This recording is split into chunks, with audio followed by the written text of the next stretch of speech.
तो क्या बताया गया? मोह सकल व्याधिन कर मूला, ताते उपजे पुण्य भाव सूला। ये मोह समस्त दुखों का मूल कारण होता है।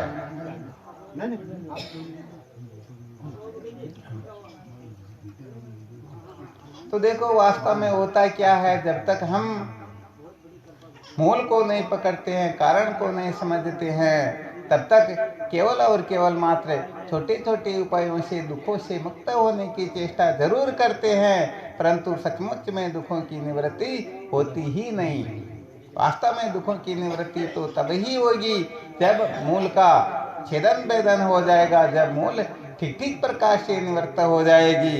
वैसे देखा जाए तो अधिष्ठान ज्ञान के बिना एवं बिना अधिष्ठान ज्ञान के अविद्या एवं तन्मूलक संसार की अत्यंतिक निवृत्ति होती ही नहीं। कोई करोड़ करोड़ उपाय क्यों न कर ले, न योगेन न सांख्ये न कर्मणा न विद्या, परमात्मा तत्व बोधे न मोक्ष सिद्ध्यति नान्यथा। न तो योग से अर्थात अष्टांग योग से कोई जीव कृतार्थ होता है, और न सांख्य न प्रकृति पुरुष के योग से, प्रकृति और पुरुष के विवेक से कोई कृतार्थ होता है। न कर्मणा न निष्काम कर्म से, और न विद्या अर्थात उपासना से। इनके द्वारा यदि कोई चाहे मैं सदा सदा के लिए कृतार्थ हो जाऊं, तो ये संभव नहीं होता है, क्योंकि वेद त्रिकांडात्मक है, और जिस कांड के द्वारा अंतःकंड के जिस दोष की निवृत्ति होनी है उसी की ही निवृत्ति हो सकती है, अन्यथा होता नहीं है। तो कर्म उपासना के द्वारा केवल और केवल मात्र अंतःकंड के मल और विक्षेप दोषों की ही निवृत्ति हो सकती है, क्योंकि वस्तु सिद्धि विचारेण न क्वचित कर्म कोटि भी। भामतीकार का यह कथन है कि वस्तु की सिद्धि केवल और केवल मात्र विचार से होती है, करोड़ों कर्मों से कदापि नहीं। क्योंकि कर्म जो है, कर्म स्वयं अज्ञान का कार्य होने से, मोह का कार्य होने से ये कारण को नष्ट नहीं कर सकता है। तो कोई प्रबल युक्तियां न होने के कारण ये कर्म आदि जो है, जिसके लिए भगवान वेदव्यास जी महाराज ऊंची पूजा उठा करके चिल्ला चिल्ला करके कहते हैं, क्या कहते हैं? कर्मणा बध्यते जंतु विद्या चे मुच्यते, अर्थात कर्म से जीव बंधता है और ज्ञान से मुक्त हो जाता है। वैसे देखा जाए तो ऐसी करी गुरुदेव दया मेरा, अभी जो श्रवण कर रहे थे ना, तो कहने का मतलब ये मोह की निवृत्ति केवल और केवल मात्र गुरुदेव की कृपा से ये हो सकती है। यदि बिना गुरुदेव की कृपा के काम चलता हो तो हम अनादिकाल से लेकर के वर्तमान समय तक इस समय हमारा उपस्थित होना ये डंके की चोट से सिद्ध करता है कि अभी तक हम कृतार्थ नहीं हुए हैं। क्यों नहीं हुए? क्योंकि हमने मोह के ऊपर विजय प्राप्त करने का कोई उपाय किया ही नहीं। मोह के वशीभूत होकर के हमने कुछ न कुछ किया है, और मोह की निवृत्ति होती है केवल और केवल मात्र ज्ञान से। अच्छी तरह से इस बात को समझ लेना। भगवान कृष्ण गीता में जो उपदेश करते हैं, यदि हजारों संतों को, पंडितों को बिठा दिया जाए तो अपने अपने मत के अनुसार, पंथ के अनुसार, संप्रदाय के अनुसार, अपनी अपनी वासना के अनुसार कौन क्या कहेगा, कौन क्या कहेगा। वास्तविक बात तो ये होती है, जब तक भगवान कृष्ण के अंतःकरण से किसी का एकत्व न हो जाए तब तक गीता का वास्तव में तात्पर्य क्या है इसका कोई निर्णय कर सकते ही। क्योंकि गीता का वास्तविक रहस्य है तो अनुभवी त्यागी महापुरुष ही बता सकते हैं, पंडित रागी लोग कभी बता नहीं सकते हैं। तो केवल और केवल मात्र किसमें उलझे हुए हैं? अनात्म पदार्थों के चक्कर में पड़े हुए हैं। देखो थोड़ा एक छोटा सा दृष्टांत देकर के सिद्ध कर देते हैं कि बिना ज्ञान के मोह की निवृत्ति नहीं होती है, ज्ञान के बिना कभी दुखों का नाश होता ही नहीं। चाहे करोड़ करोड़ उपाय क्यों न कर ले, इस सृष्टि में अनादिकाल से लोग प्रयत्न करते आ रहे, करते रहेंगे, फिर भी हो नहीं सकता। इसके लिए एक छोटा सा दृष्टांत रूप से संकेत कर देते हैं। जैसे कोयला जो होता है ना, कोयले को भले ही इस सृष्टि का सारा दूध लेकर के 1000 लाख करोड़ वर्ष तक धोते रहो, बताओ कोयला कभी भी सफेद हो सकता है क्या? कोयला कभी भी सफेद होता ही। अब जब ये कोयला किसी महापुरुषों की शरण में जाता है तो उसे तत्क्षण सफेद बना देते हैं। विचार करना होता है ये कोयला जो है काला आखिर हुआ तो क्यों हुआ? अरे जिस दिन ये अग्नि से अलग हुआ, अग्नि का संग जिस समय इसने त्याग किया उसी समय ये काला हो गया। इसको वापस अग्नि में डाल दो, बताओ ये सफेद हो जाएगा या नहीं होगा? तो ऐसे ही ये जीव अनादिकाल से, अरे वास्तव में देखा जाए तो परमात्मा से कोई बिछुड़ सकता ही नहीं। केवल मात्र ऐसी भ्रांति होती है कि मैं परमात्मा से बिछुड़ गया, क्योंकि जीव का वास्तविक स्वरूप ही ब्रह्म होता है। तो कहने का मतलब ये बिछुड़ा तो नहीं है, परंतु बिछुड़ने की भ्रांति हो जाती है। जैसे रस्सी में सर्प होता नहीं, परंतु सर्प की भ्रांति हो जाया करती है, वह भ्रांति ही दुखी करती रहती है। तो ये जीव परमात्मा से अलग होकर के अर्थात अपनी स्वतंत्र सत्ता समझ करके अपने आप को कर्ता भोक्ता पापी पुण्यात्मा प्रीचिन संसारी जीव जब ये मानने लग जाता है, तभी ये जन्म मृत्यु की श्रृंखला में भटकने लग जाता है। अब यदि गुरुदेव की कृपा से, संत महापुरुषों की कृपा से इसके हृदय में ब्रह्म विद्या जागृत हो और ये जीव अच्छी तरह से निश्चय कर ले, वास्तव में ये सारा का सारा अनात्म प्रपंच जो है ये कदाचित हुआ ही नहीं। जैसे रस्सी में सर्प नहीं होता है, जैसे सीपी में चांदी नहीं होती है, जैसे स्वप्न का संसार दिखाई देता परंतु वास्तव में होता नहीं, इसी प्रकार से सारा का सारा अनात्म प्रपंच बिना वे ही प्रतीत हो रहा है। ऐसा जब ये ठीक ठीक अनुभव प्राप्त कर लेता है और समझ आता है कि मेरा वास्तविक स्वरूप ब्रह्म ही है, उसी समय ये समस्त बंधनों से मुक्त हो जाता है, सदा सदा के लिए कृतार्थ हो जाता है। तो देखो, केवल और केवल मात्र गुरुदेव की कृपा से समस्त बंधनों की निवृत्ति होती है। इनके सिवाय जितने भी संसार के अंतर्गत हमारे नाते रिश्ते हैं, हमारी कल्पनाएं हैं, इनसे कभी भी हम कृतार्थ हो नहीं सकते। क्यों? क्योंकि यदि कृतार्थ हो जाते तो कभी के कृतार्थ हो गए होते। तो महत्व जो होता है केवल और केवल मात्र ब्रह्म विद्या का होता है, ज्ञान का महत्व होता है, और किसी का महत्व होता ही, ज्ञान का मतलब होता है सिर, और बाकी समझ लो दूसरा धड़ सहित पूरा शरीर आ गया। जैसे समझो कहीं पर किसी बच्चे बच्ची का संबंध करना हो और आगे वाले कह दे देखो भाई तुम केवल फोटो भेज दो, हम निर्णय ले लेंगे कि देखने के लिए आए या न आए।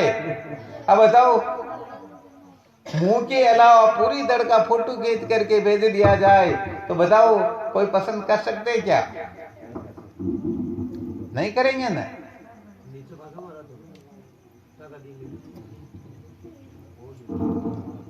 अच्छा, केवल मुंह का फोटो भेज दिया जाए तो, केवल मुंह का फोटो भेज दिया जाए तो पसंद कर सकते या नहीं कर सकते? देखने के लिए आने की इच्छा कर सकते या नहीं कर सकते हैं? केवल धड़ के फोटो से तो काम चलने वाला, परंतु मुंह का फोटो भेज दिया जाए तो काम चल जाता है। तो यहाँ पर महत्व जो बताया गया है केवल मात्र ज्ञान का होता है। देखो, इसके लिए एक छोटे मोटे दृष्टांत सुना देते, दृष्टांतों से थोड़ा ठीक समझ में आ जाता। वरना क्या कि ये ब्रह्म विद्या तो इतनी सूक्ष्म, ये ब्रह्म विद्या तो इतनी विलक्षण है कि कहने का मतलब जिनका अंतिम जन्म होता है, अनेक जन्म भजनात् स्विकारम चिकीर्षति, जिनके अनंत जन्मों के पुण्य प्रकट होते हैं, उनके हृदय में ही यह ब्रह्म विद्या प्रवेश करती है, प्रकट होती है। तो कम से कम ज्यादा समझ में ना आए तो भी इतना तो समझ में आ जाए, महत्वपूर्ण यदि कोई वस्तु है तो केवल और केवल मात्र ज्ञान होता है। ज्ञान के सिवाय कोई महत्वपूर्ण नहीं है। ये बाकी सब पेट भरने के लिए होते हैं, ये मुक्ति के लिए नहीं होते हैं। तो थोड़ा ब्रह्म विद्या का रहस्य प्रकट हो, इसके लिए एक छोटा सा दृष्टांत सुनाते, ध्यान दे करके सुनना, क्योंकि ब्रह्म विद्या का रहस्य समझ में आ गया तो निश्चित रूप से समझो आपकी कक्षा प्रारंभ हो गई। और ब्रह्म विद्या के महत्व को नहीं समझते हो तो सत्य बात है, कृते गंगा सागर गमनम व्रत परिपालनम अथवादानम ज्ञान विहीन सर्वमनेन मुक्तिर्न भवति जन्म सतेन। सब कुछ कर लो फिर भी कहने का मतलब काम चलने वाला न कर्मणा न पर्जया न धनेन त्यागेन के मृतत्व मानसु। न तो कर्म से मोक्ष होती है, न धन से मोक्ष होती है, न भोगों से मोक्ष होती है। मोक्ष तो आत्म तत्व का ठीक ठीक जिनको यथार्थ बोध होता है उनके हृदय में ही ये विद्या अंधकार की निवृत्ति होती है, वरना ये विद्या रूपी अंधकार कभी निवृत्त होने वाला है नहीं। तो देखो क्या होता है, ये बहुत प्राचीन समय की बात है। उस समय क्या होता है, एक कोई महात्मा जिनको दृढ़ परोक्ष निश्चय नहीं हुआ, दृढ़ निष्ठा नहीं हुई, उन्होंने विचार किया भाई ज्ञान तो मुझे हो गया, ये तो पक्की बात है, परंतु हो सकता है मेरी अंतिम समय में चित्तवृत्ति इधर उधर हो जाए और मोक्ष नहीं हो तो फिर जन्म हो जाएगा तो बड़ी गड़बड़ हो जाएगी। ऐसा करते हैं, कुछ तो मेरे में ज्ञान है और कुछ देखो भगवान शंकर कहते हैं काशी मरणान मुक्ति, ऐसा एक श्रुति का वचन है। इसका वास्तविक तात्पर्य क्या होता है, इनका थोड़ा कोश अलग है। परंतु काशी मरणान मुक्ति अर्थात काशी में जो मरते हैं उनकी मुक्ति हो जाती है, ऐसा भगवान शंकर का वचन है, ऐसी श्रुति माता का भी कथन है। तो उन्होंने विचार किया भाई ज्ञान से मुक्ति होती पक्की बात है, परंतु हो सकता है मेरे में ज्ञान की थोड़ी बहुत कमी रह गई हो, या अंतिम समय में यदि मेरा चित्त कहीं इधर उधर हो गया हो तो फिर मैं जन्म मृत्यु की श्रृंखला में भटक जाऊंगा। तो क्यों नहीं ऐसा कर ले, ज्ञान भी थोड़ा बहुत है और काशी में चल करके ही मरे, ताकि या तो काशी में मरने से मुक्ति हो जाएगी या ज्ञान से हो जाएगी, हम केवल मात्र इधर उधर तो नहीं होंगे। ऐसा विचार करके शिष्यों को बुलाया और कहा बेटे, क्योंकि उनको पहले ही पता चल गया था, उन्होंने तपस्याएं साधनाएं भी ऐसी की थी, पता चल जाता। बहुत सारे साधारण लोग भी कह देते मैं उस दिन उस तारीख को इतने बजकर इतने मिनट पर मरूंगा। हालांकि ये तो संसार के लोगों के लिए तो बहुत बड़ी बात हो जाती है, ब्रह्मवेता महात्माओं के लिए तो ये तो क्या, इसे करोड़ गुणा कोई भी ऊंची बात बताए फिर भी बालकों की बात होती, उनकी उस तरफ प्रवृत्ति होती ही नहीं। एक पॉल ब्रिंटन नाम का बहुत बड़ा जादूगर हुआ। वो ऐसा जादूगर था कि उसके सामने यदि कोई नकली शिवलिंग लेकर जाए तो उनको देखते, और यदि नकली होता तो वह उसी समय फट जाता था। उनके सामने मरी हुई चिड़िया को लेकर के जाओ, वह उनको जीवित कर देता था। आप जो भी कामना करो उनके सामने बैठ करके तुरंत वह इच्छा पूरी हो जाती, सब कुछ हो जाता था। ऐसा पॉल ब्रिंटन जो विश्व का जादूगर था, समस्त विश्व के लोग उनके प्रति आकर्षित थे। परंतु अखंडानंद सरस्वती जी महाराज कहते हैं कि हम उनके घर के सामने होकर के सुबह भी निकलते थे, शाम को भी निकलते थे, दिन में 4 बार निकलते थे, परंतु उनके घर पर कभी गए ही, और गए तो कब, जब वह मर गया तब। किसी ने कहा स्वामी जी आपको तो वहां पर जाना चाहिए, कितने वर्षों से आप उनके घर के बाहर होकर के निकले, आपको जाना चाहिए था। उन्होंने कहा रे तो जादू के खेल है, हम ठहरे आत्मा ब्रह्म की चर्चा करने वाले, हमारे सामने इन जादू के खेल की कोई औकात नहीं होती, कोई औचित्य नहीं। अरे ये तो भोले जीवों को भरमा करके ऐसे ही संसार में मनोरंजन करने के लिए, वास्तव में ब्रह्म विद्या कुछ और वस्तु होती है।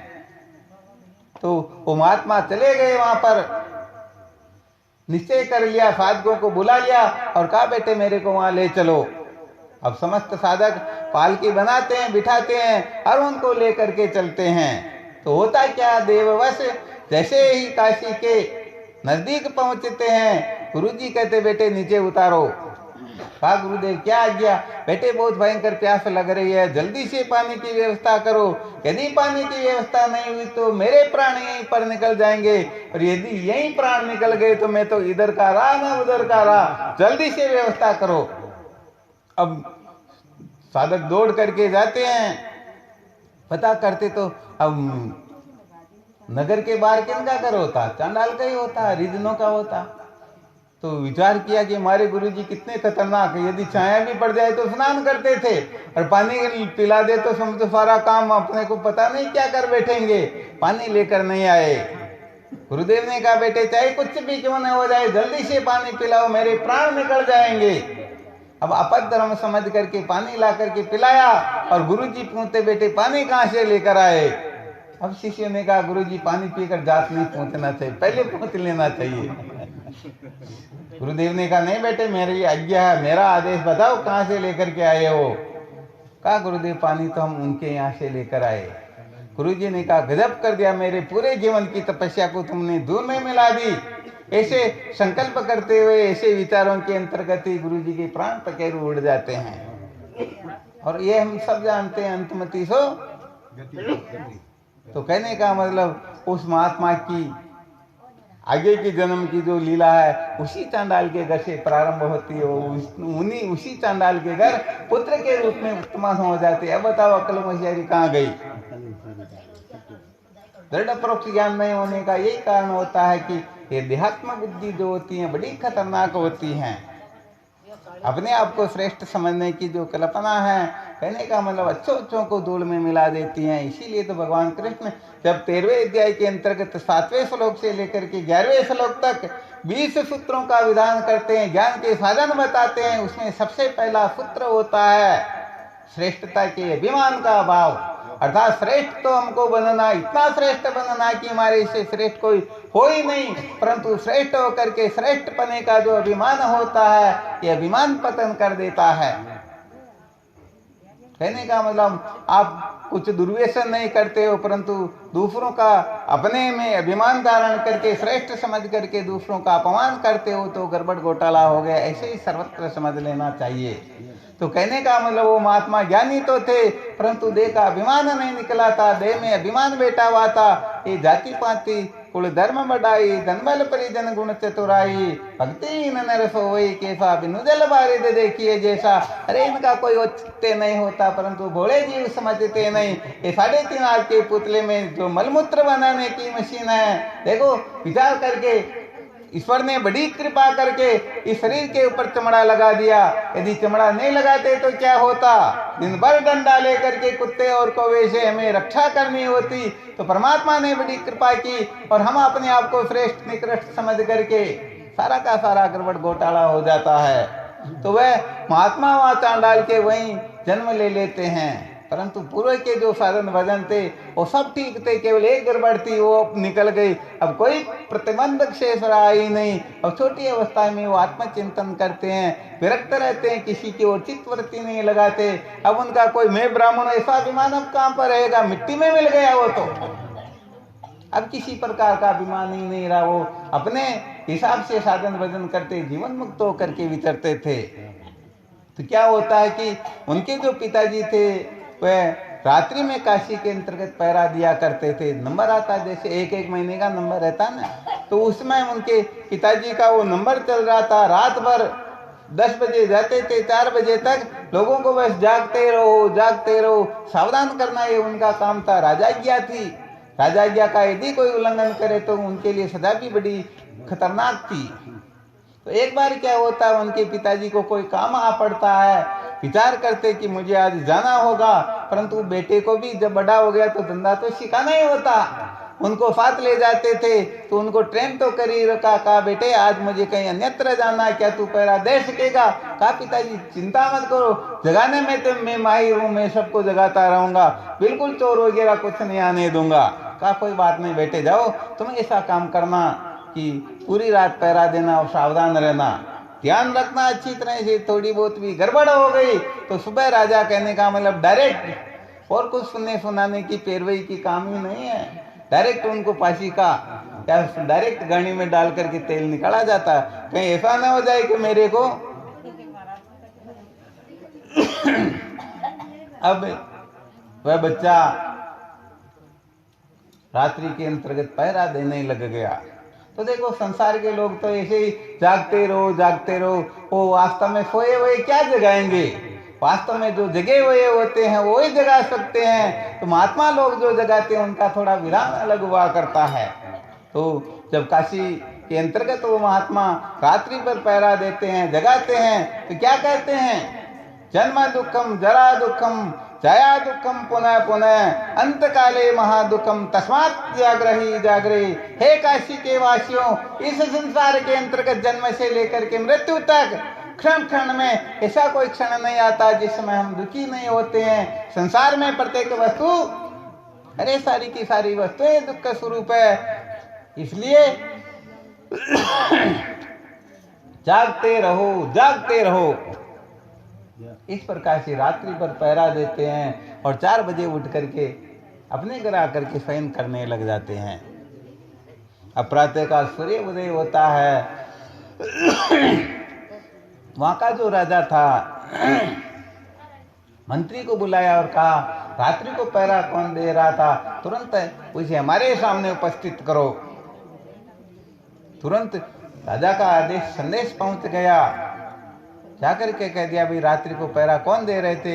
मैं दे रहा था, बताओ क्या बात, आपको राजा बुला रहे हैं। कहा भाई हमारे को तो राजा से कोई काम है ही नहीं, राजा को अगर जो तुम्हारे पास आ जाए।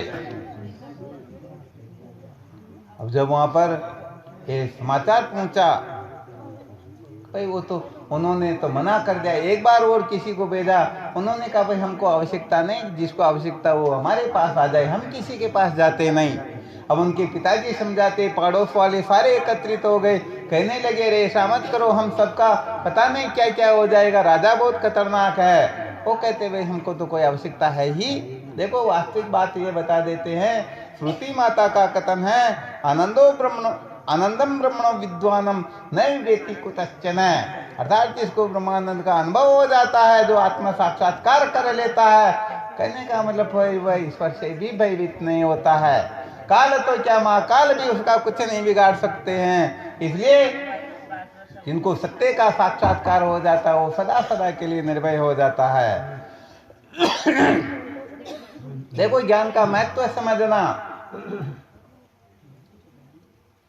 राजा को जब ऐसा पता लगा कि वह पहरा देने वाला कहता है कि हमारे को आवश्यकता नहीं, उनको गरज हो तो स्वयं आ जाए, राजा इस बात को समझ गया था कि वास्तव में ये कोई जगह हुआ जीव है, सचमुच में कोई महापुरुष है, और महापुरुषों के लिए तो हमको स्वयं को तद्विज्ञानार्थम से गुरुमेवा भी गचेत स्मित पाणी श्रुत्य ब्रह्मनिष्ठम, ब्रह्म विद्या की प्राप्ति के लिए तो स्वयं को जाना होता है। यदि हम बुला रहे हैं तो समझो हम तो हो गए स्वामी और हो गए नौकर। उसी समय राजा अपनी रानी को साथ में लेते हैं, थाली के अंतर्गत हीरे मोती आदि सारी की सारी सजावट आरती वगैरह की तैयारी करके, जूते चप्पल को खोल करके राजा अपने महलों से उस चांडाल के द्वार पर पहुंचते हैं। वहां जा करके उस महात्मा के 7 बार परिक्रमा करते हैं, उनके चरणों को धो करके चरणामृत लेते हैं, 7 बार साष्टांग प्रणाम करके हाथ जोड़ करके प्रणाम करते हैं, प्रार्थना करते हैं, भगवान मैं अनादिकाल से इस संसार चक्र में भटक रहा हूँ, आप कृपा करो और मुझे उपदेश करो, मैं जन्म मरण के बंधन से मुक्त होना चाहता हूँ।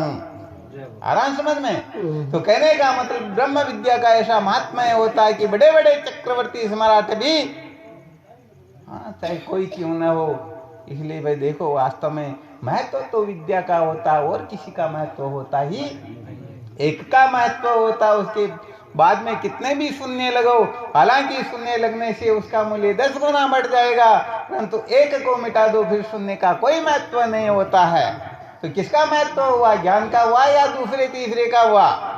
यदि कर्म का महत्व होता तो उनको वहां जाना होता, क्योंकि राजा का कर्म अलग ढंग का होता है, परंतु यहाँ पर तो ज्ञान का महत्व बताया गया है। एक बार क्या होता है, केंद्र सरकार के जो मंत्री होते हैं ना, वो एक बार पंजाब चले जाते हैं, तो वहाँ पंजाब के जो अधिकारी थे उन अधिकारियों से केंद्र के अधिकारियों की भिड़ंत हो जाती है।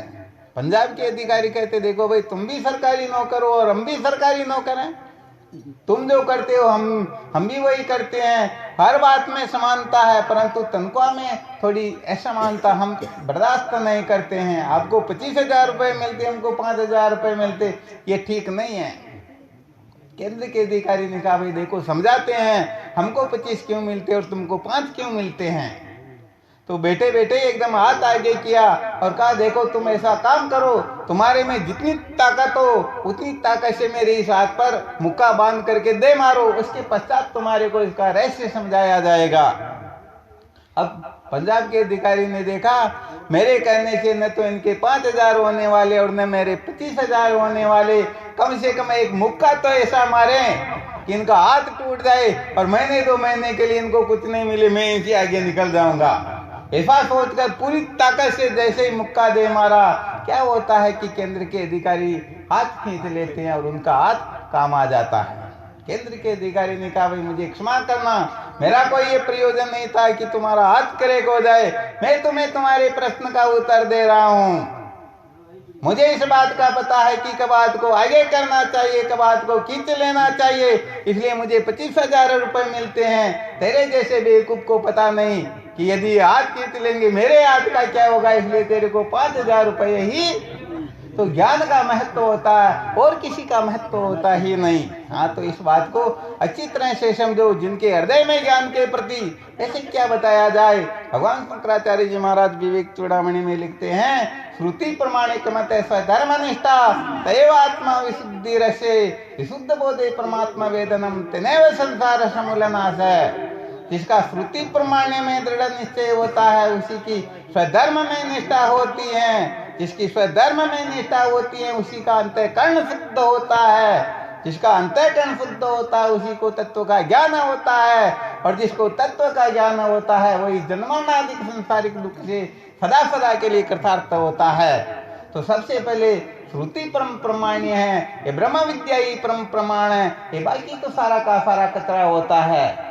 वाग वेकरी शब्द दरी शास्त्री व्याख्यान को फूलम वेदुषी विदुषाम तद्वत भुक्ते न तुम तये वाचारम मन विकारो नाम दे मर्तिकते व सत्यम। तो कहने का मतलब यह है, ये मानव जीवन जो प्राप्त हुआ है यह चेद वेदिदत्त सत्यमस्ति न चेदिया वेदिनमस्ति विनष्टि, सत्य के साक्षात्कार के लिए मिला हुआ है। क्योंकि मानव देह के अलावा 83,99,999 योनियों में किसी योनि के पास में साधन संपन्न होकर के विद्या के बंधन से छुटकारे के लिए पर्याप्त साधन सामग्री न होने से वो वंचित ही रह जाते हैं। यह मनुष्य जन्म केवल मात्र जन्म मृत्यु के पर विजय प्राप्त करने के लिए, सत्य के साक्षात्कार के लिए ही मिला हुआ है। तो जो सत्य का साक्षात्कार कर लेंगे समझो सदा सदा के लिए कृतार्थ हो जाएंगे, और सत्य का साक्षात्कार न करके ऐसे ही मौज मस्ती मनोरंजन में जीवन को व्यर्थ बर्बाद कर दिया तो केवल और केवल मात्र एक मानव जीवन की मूर्खता के कारण ही इसे 83,99,999 बार जन्म लेना होता है।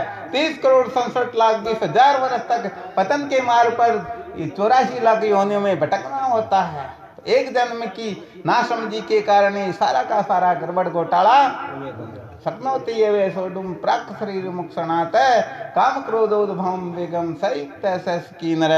भगवान गीता जी के 5वें अध्याय के 23वें श्लोक में कहते हैं, जो इस शरीर का नाश होने से पहले पहले काम क्रोध से उत्पन्न होने वाले वेग को सहन करने में समर्थ हो जाता है, वही पुरुष सुखी है और वही योगी है। और कौन समर्थ कौन होगा? जिन्होंने मोह के ऊपर विजय प्राप्त की, अर्थात जिन्होंने अभी सुनी लिया था ऐसी करी गुरुदेव दया मेरा मोह का बंधन तोड़ दिया। तो जो श्रोत्रिय ब्रह्मनिष्ठ गुरुदेव के चरण कमल में साधन संपन्न होकर के आत्म तत्व का विचार करेगा, कोम कतमिनम जातम को वे करता ही ऐसे विद्यते, समझो उसी का जीवन धन्य होगा। बाकी तो सारा का सारा संसार अनादिकाल से चलता आ रहा, चलता रहेगा, इसमें कोई किसी का नहीं होता है। समझ करके जीवन को धन्य बना सकते हैं। या ऐसे ही हाँ, अपने पास में माचिस है, आप चाहो तो चूल्हा जला करके रोटी सेक करके अपनी भूख बुझा सकते हो, और चाहो तो इसी माचिस से किसी के खेत खलियान को जला सकते हो। ऐसे देवनारा दे दीनी दीनी मानुष दे, आगे तेरा काम है जो चाहे कर ले। अरे अब आपकी मर्जी, आप जानो और आपका काम जाने।